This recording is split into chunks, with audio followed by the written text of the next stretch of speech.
सबका एक बार फिर से स्वागत है। हमने इससे पहले वीडियो में बात किया था चेतना पे। ऐसे ही आज कुछ और अच्छा इंटरेस्टिंग टॉपिक लेकर के चलते हैं। 3 विषय हैं, आप सब ध्यान से थोड़ा सुनिएगा ना। एक है हमारी आत्मा, दूसरा है हमारी इंद्रियां और फिर तीसरी है हमारे संसार या वस्तु। 3 टॉपिक दिया आपको, आत्मा, इंद्रिय और वस्तु, और ऐसे 3 शब्द दे रहे हैं। एक है सुख, एक है दुख, तीसरा है सखा।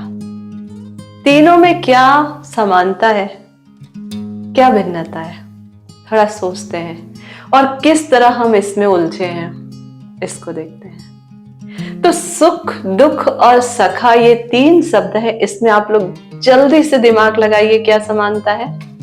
तीनों में खा है। और ये जो खा है, इसका मीनिंग क्या है पता है? इंद्रियां।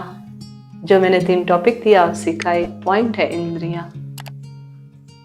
हमारी जो आत्मा है, आपने सुना होगा ना, बहुत लोग डायलॉग देते हैं, मेरी आत्मा को तड़पा दिया, मेरी आत्मा को दुखी कर दिया, परेशान कर दिया। ये डायलॉग क्यों? आत्मा जो है इंद्रियों द्वारा संसार को अनुभव करती है। हमारी यही इंद्रियों से तो अनुभव करता है। हमारी इंद्रियां आत्मा के साथ हो जाती हैं, ऐसा कहूं तो ज्यादा अच्छा होगा। तो ये सुख होता है, क्योंकि सारी इंद्रियां चल रही हैं, आत्मा सुख का अनुभव करेगी। आनंद का स्रोत है हमारी आत्मा, आत्मा ही तो सुख है और आनंद। जब इंद्रियां जो होती हैं वो आत्मा से विमुख हो जाती हैं, तब क्या होने लगता है? हम ऐसे विषयों में फंस जाते हैं, ऐसे दलदल में चले जाते हैं जहां से सिर्फ और सिर्फ दुख मिलता है। तो आप देखिए, सुख और दुख दोनों का खा इंद्रिय है, और दोनों ही कहाँ ले जा रहा है हमारी आत्मा को? सुख की ओर या दुख की ओर, है ना? ये जो भौतिक विषय में फंस रहे हैं, जिस दलदल में आप जा रहे हैं, दुख है, दिमाग है, सब तो जुड़े हुए हैं। ऐसे ही आप देखिए, आत्मा ही क्या कर रहा है? हमें आनंद का स्वरूप दिखा रहा है। जब हम बहुत खुश होते हैं, बहुत खुश होते हैं, बहुत खुश होते हैं, उस सुख को अनुभव करने के लिए आंख बंद कर लेते हैं, एकदम आंख बंद करके उसको अनुभव करते हैं। जब आप किसी सुंदर फूल को लगता है बहुत सुंदर है, बहुत अच्छी खुशबू है, अपने नाक के पास लाके आंख बंद करके उसको सूंघते और कहते हैं, वाह क्या खुशबू है। जब आप किसी स्वादिष्ट भोजन को खाते हैं, आपके सामने आता है, उसकी खुशबू आप जब लेते हैं और जब मुंह में डालते हैं, आंख बंद करके कहते हैं, क्या क्या टेस्टी भोजन है। तो आप क्या देख रहे हैं, क्या महसूस करते हैं? किसी भी वस्तु को स्पर्श आप जब कर रहे हैं, आपकी आत्मा ही तो कर पा रही है उस आनंद को। आपकी आत्मा, ये इंद्रिय तो ऐसे भी छू के कर सकता था, पर आप आंख बंद करके क्यों इन चीजों को महसूस कर पा रहे हो? वह सुख जो है आपको कहाँ ले जा रहा है? उस आत्मा की ओर ले जा रहा है। और हमारा जो दुख होता है, जो कष्ट होता है, जिसको हम जानबूझ के लेते हैं, छोटी बातों में अटक करके लेते हैं, ये हमें आत्मा से दूर करता है, विमुख करते जाता है।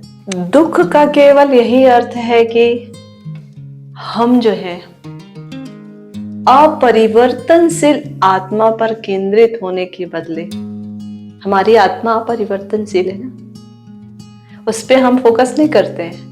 हम छोटे छोटे विषय वस्तु पे फंसे होते हैं, और वो विषय वस्तु परिवर्तनशील है। आज मैं किसी के लिए बहुत अच्छी हूँ, कल हो सकता है उसके लिए मैं बहुत अच्छी ना हूँ। आज मेरे लिए कोई बहुत अच्छा है, हो सकता है कल वो मेरे लिए अच्छा ना हो। तो ये परिवर्तनशील विषय वस्तु में लगे हैं, पर वो आत्मा जो स्थिर है, चाहे वो मेरे अभी मानव शरीर में हो या फिर मेरी किसी और योनि में रही हो, पर यही आत्मा रही। तो ये जो सभी इंद्रियां हैं, केवल डाइविंग बोर्ड की भांति है। जो आपको हर तरफ से, हर स्थिति में आत्मा तक पहुंचाती है।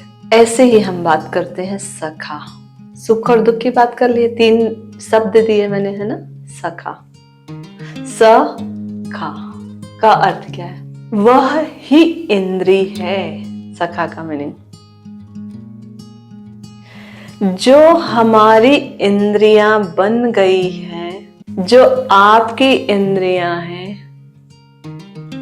यही तो सखा है। यदि आप मेरी इंद्री हैं, इसका मतलब है कि आपके द्वारा मुझे जो ज्ञान मिल रहा है वही मेरी छठी इंद्री है। कहते हैं ना, सिक्स सेंस जाग गया उसका, इसलिए वो इतना बुद्धिमान है, इसलिए इतने बड़े बड़े प्रवचन देता है। जैसे मैं अपने मन पर विश्वास करती हूँ, वैसे ही तो मैं आप सब पर भी विश्वास कर पाती हूँ। ये मेरी इंद्री ना, सखा, वह इंद्री की बात कर रही हूँ। उसके बाद मैं उस पर भी तो विश्वास वैसे कर सकती। एक मित्र की भांति हम उस इंद्री पर काम कर सकते हैं। हमारे जो सखा हैं, दोस्त, यार, फ्रेंड, सहेली, जो भी है, स्वयं इंद्री बन जाएं, हमारे साथी बन जाएं, तो आप क्या अनुभव करते हो? सुख और दुख दोनों का अनुभव करते हो। जिस दिन हमारे सखा हमारे साथ होते हैं, हमें अच्छी अच्छी पार्टी देते हैं, अच्छी अच्छी बातें करते हैं, तो सुख का अनुभव होता है। वाह, ऐसा दोस्त हो ही नहीं सकता। और जिस दिन हमारी इच्छा के विरुद्ध एक पॉइंट भी इधर से उधर चले जाए, तो उस दिन दुख का अनुभव होने लगता है। हम दोनों अनुभव के साथ रहते हैं।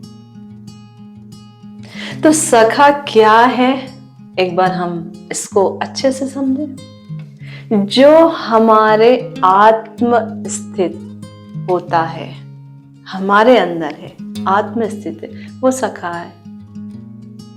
अगर हम किसी विषय में फंस गए हैं और उस फंसे हुए विषय से, अपने ज्ञान से हम वापस लौटते हैं और वो ज्ञान हमें हमारी आत्मा की ओर ले जाता है, तो सही मायने में यही सखा है, यही हमारे साथी है, यही हमारे दोस्त है। तो इसके लिए किस चीज की आवश्यकता है भाई? बच्चा पैदा होता है, उस दिन बस चालू हो जाता है उसका सखा बनाना। कुछ नहीं तो पहले माँ को, फिर पिता है, फिर भाई बहन, बाहर निकलते सब तो उसके सखा होते। पर ज्ञान की जब बात आ रही है, जब आत्मा की बात आ रही, इंद्रियों की बात आ रही है, तो ज्ञान हमारा साथी है और गुरु केवल ज्ञान के प्रतिरूप में है। गुरु की आवश्यकता होती है। सखा का अर्थ वह मेरी इंद्री है, मैं संसार को उसी ज्ञान के द्वारा, उनके माध्यम से देखता हूं। किसके माध्यम से? जो मेरे गुरु हैं। तो गुरु तो कोई भी हो सकता है ना, माँ भी हो सकती है, भाई भी हो सकता है, बहन भी हो सकता है, दोस्त यार भी हो सकता है, एक सजीव भी हो सकता है, निर्जीव भी हो सकता है। पर उस ज्ञान को देखकर जब मैं आगे बढ़ूं, तब वही सही मायने में मेरे सखा है। अगर मेरी दृष्टि, मेरा सोच दैवीय है, तो ये समस्त संसार को मैं उस दिव्य दृष्टि से देख पाऊंगी, जिस दिव्य दृष्टि को मैंने दैवीय दृष्टि से देखा। और अन्यथा मैंने ऐसा नहीं देखा, तो मुझे तो सब मिट्टी ही दिखेगा। जीते जी जो अपना सर कीचड़ में है ऐसा दिखाई देगा, सब चीज मिट्टी ही मिट्टी दिखाई देगा। तो ये सारी चीजें क्या है? सोच है अपने अंदर, अपनी आत्मा तक जाने के लिए। किस चीज से? इंद्रियों से। तो ये तीनों विषय की गहनता को आप महसूस करिए, और इन तीनों शब्द के जो खा है, खा शब्द से हम इंद्रियों से कैसे अपनी आत्मा तक जा पा रहे हैं। कैसे हम सुख प्राप्त कर रहे हैं, सुकून प्राप्त कर पा रहे हैं, इसको महसूस करने की आवश्यकता है ना। कभी फिर इस पे और गहनता से बात करेंगे, क्योंकि बहुत अच्छा टॉपिक है और बहुत ज्ञान की आवश्यकता है समझने के लिए इसको, है ना। आज सिर्फ आपको एक हिंट दिया है हमने कि ये हमारे जीवन को, हमारी आत्मा तक, या वो आत्मा जो हमें आनंद का अनुभव करवाती है, उसे हम कैसे महसूस कर पाए। ठीक, फिर मिलेंगे। सबको नमस्कार।